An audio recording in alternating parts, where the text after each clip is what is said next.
9h, 11h, Europe 1 Culture Média. Philippe Vandel.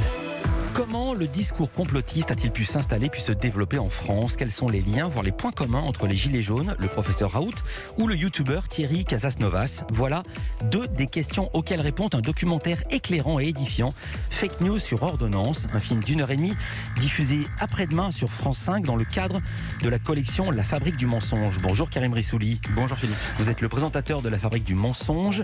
Face à vous avec nous Félix Subfer-Lopez. Bonjour. Bonjour Philippe. Vous êtes le producteur de cette collection documentaire. Alors, Fake News sur ordonnance, c'est le titre de ce doc réalisé par Elsa Guiol, Benjamin Teil et Lucille Berland. Qu'est-ce qu'il signifie? Qu'est-ce qu'il dit de ce qu'on va voir après-demain sur France 5?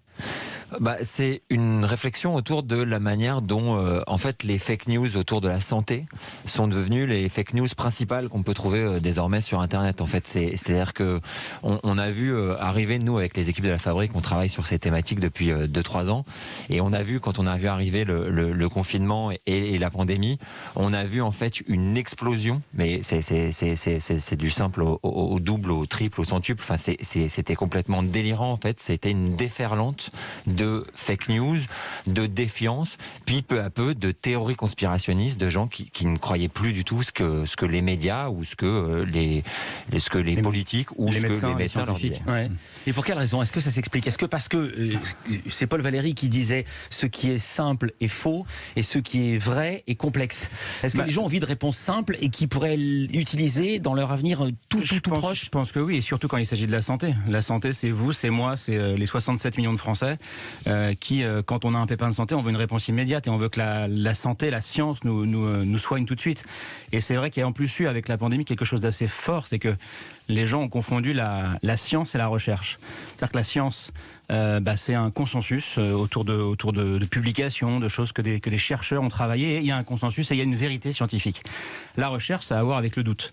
Donc quand on cherche un vaccin, on doute, on tâtonne, et donc on a voulu, je pense collectivement d'ailleurs, avoir des réponses immédiates, et c'est dans ces brèches-là que les complotistes ou les théories conspirationnistes s'engouffrent immédiatement. Ouais, et on voyait les raccourcis dans les films où on voyait un chercheur douter, il disait, vous voyez, il n'est pas sûr de lui, donc ce qui prouve que la science est fausse. Non, on peut connaître les lois de l'électricité et pas arriver à faire des batteries très légères. J'explique ça de manière très prosaïque pour qu'on comprenne la différence. Surtout pour connaître les lois, il faut d'abord les chercher, et avant il y a tâtonnement.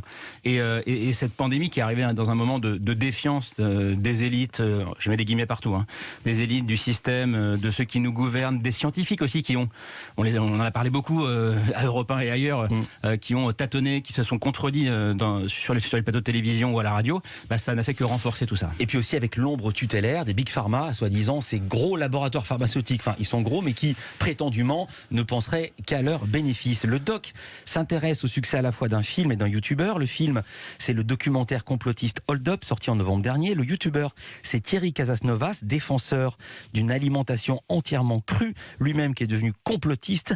Qui est-il, Félix Subfer-Lopez? Qui est Thierry Casasnovas? Thierry Casasnovas, c'est un personnage qu'on suivait depuis longtemps, qui est assez intéressant, parce que c'est un petit gars qui d'un coup s'est mis à poster des vidéos sur son régime, manger cru, etc.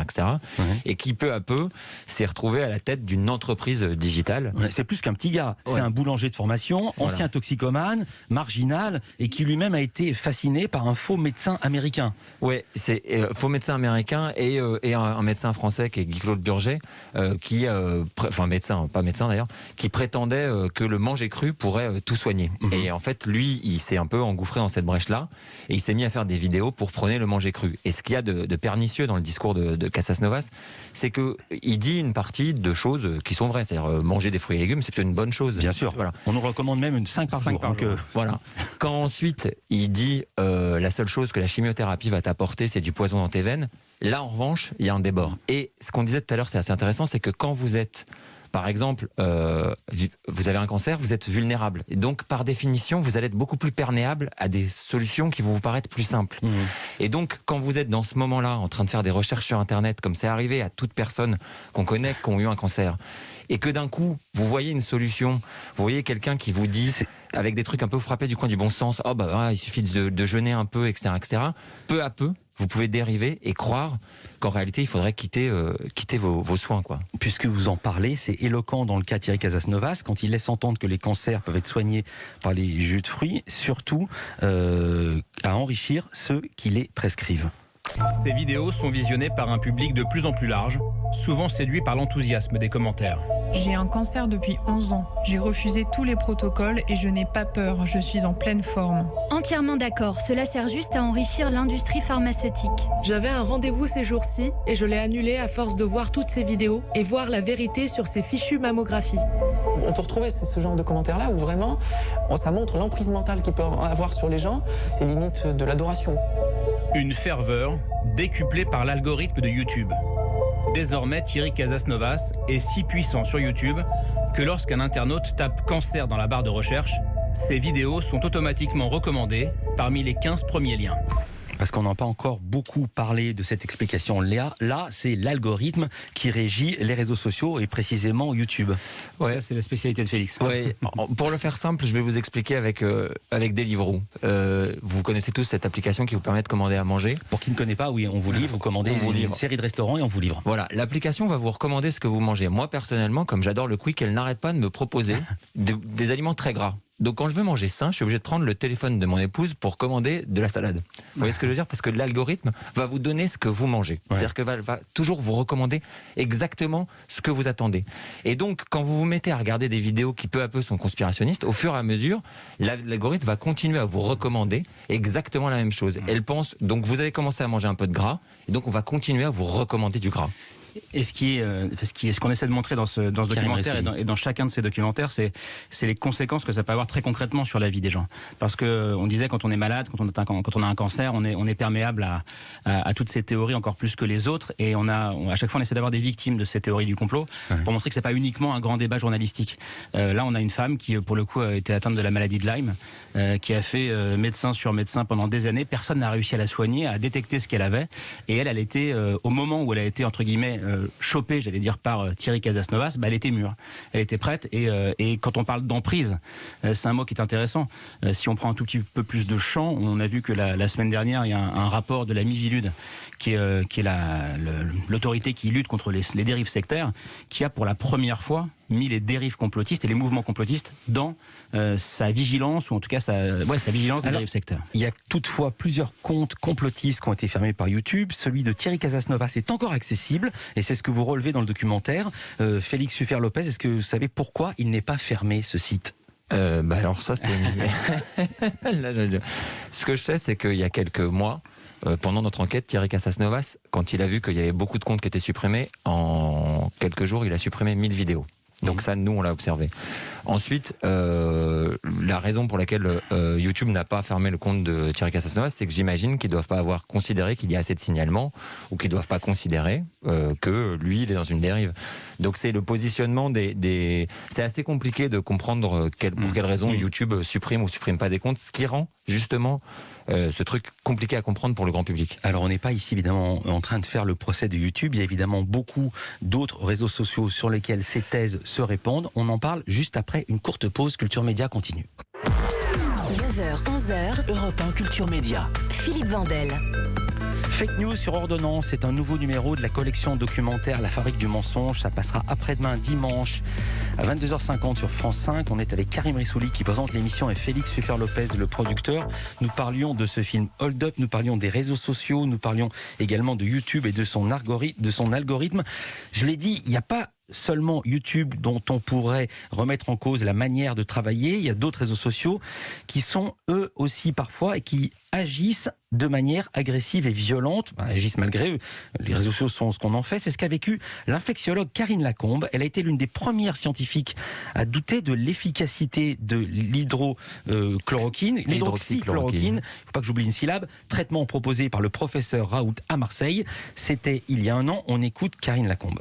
Ça m'était intolérable en tant que scientifique d'entendre dire que l'hydroxychloroquine était le traitement miracle qui allait sauver l'humanité, alors que l'on n'avait aucune preuve que c'était vrai. En quelques phrases, Karine Lacombe déclenche la machine de la désinformation. Selon les adeptes de Raoult, elle aurait forcément un but caché. Empêcher la mise sur le marché de ce médicament peu coûteux afin de privilégier les traitements soi-disant préparés en secret par l'industrie pharmaceutique. La communauté va se mettre en ordre de marche pour commenter, partager, voire même insulter nommément les personnalités qui peuvent, de près ou de loin, douter de l'efficacité de l'hydroxychloroquine. Karine Lacombe va être harcelée sur les réseaux sociaux, sur sa boîte mail aussi, des menaces de mort, les attaques en meute. C'est ça en partie la machine de la désinformation ? Oui, en tout cas, c'est la conséquence de la machine de la désinformation. Karine Lacombe, c'est éclairant, c'est quand même une grande professionnelle. On parlait tout à l'heure du fait qu'on ne supporte pas de ne pas savoir. On ne supporte plus de ne pas savoir. Là, on est au début de la pandémie. On est dans le premier confinement et il y a effectivement ce qui se passe à Marseille. Le professeur Raoult, qui est une sommité en la matière et qui dit « Moi, j'ai le remède miracle ».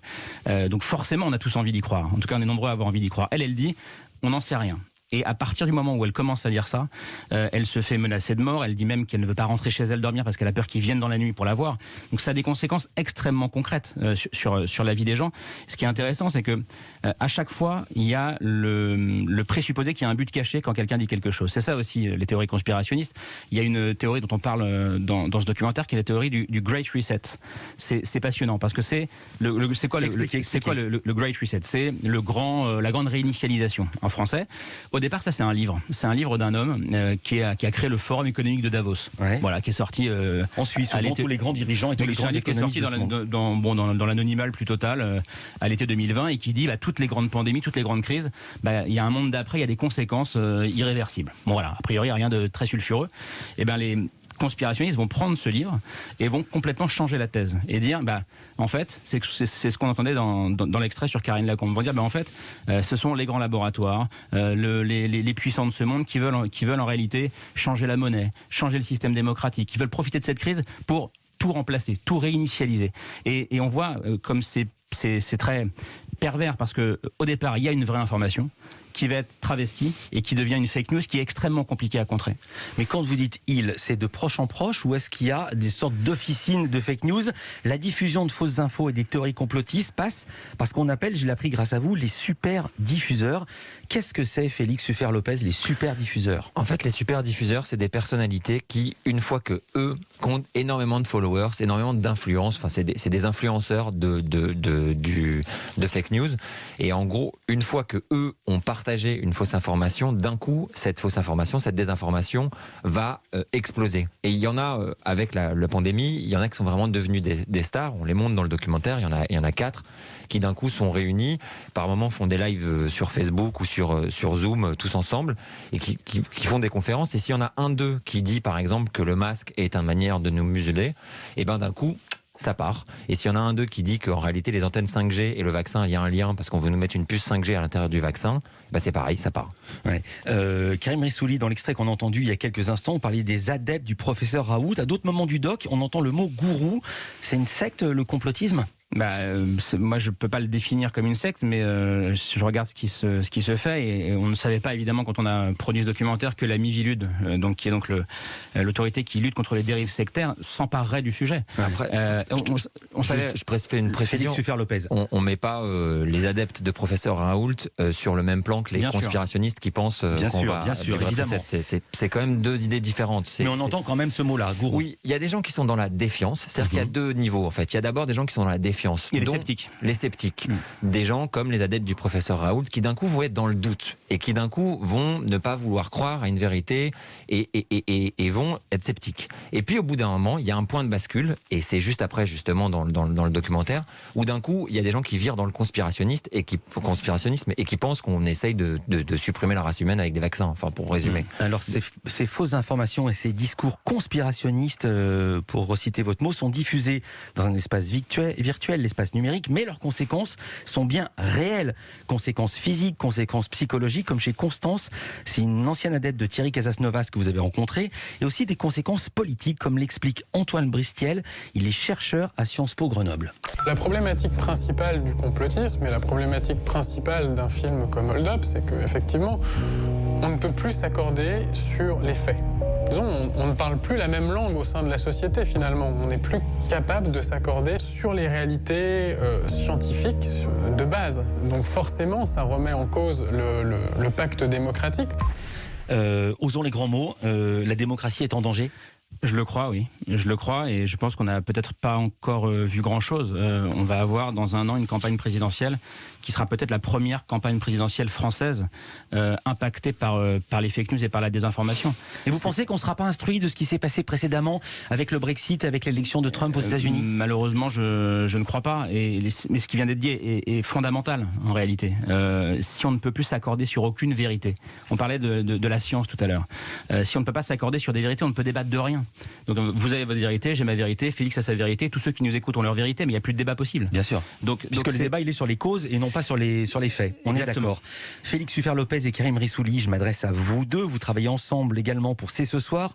Nouvelle émission de débat sur France 5 qui a été lancée fin janvier. C'est du lundi au jeudi à 22h30. Émission attaquée et critiquée il y a 10 jours par Pascal Praud sur CNews. Je le cite. Je peux vous faire, disait Pascal Praud, le programme tous les soirs d'une émission que je commence à regarder sur France 5 à 22h30. C'est de la propagande. Fin de citation. Est-ce que vous avez la sensation de faire de la propagande ? Bon, d'abord, merci Pascal. Parce que nous, on est une émission qui est en cours d'installation. Donc moi, je suis ravi qu'on parle de nous et qu'il parle de nous. Évidemment, non. Évidemment, non. Enfin, on a fait Booba mercredi soir. Ouais, j'allais vous demander d'ailleurs. Daniel Cohen jeudi soir. Qui est-ce qu'on a ? On a Guy Sormand. La semaine prochaine, l'essayiste. Enfin, vraiment, je ne crois pas. Mais moi, ça m'a plus fait sourire qu'autre chose. Et je l'ai plus pris comme un hommage d'être attaqué sur la propagande. Le producteur, un mot ? Oui, non, je ne pense pas spécialement qu'on fasse une émission de propagande. C'est vrai que ça nous a donné un gros coup de projecteur. Et voilà. Mais c'est vrai qu'on a fait un peu la propagande de la musique de Booba, ça c'est possible. Ouais. C'est possible. Merci beaucoup Karim Rissouli, merci Félix Uffer-Lopez. Je rappelle, Fake News sur ordonnance, le nouveau numéro de la collection documentaire La Fabrique du mensonge, c'est après-demain dimanche, 22h50 sur France 5. 20h50.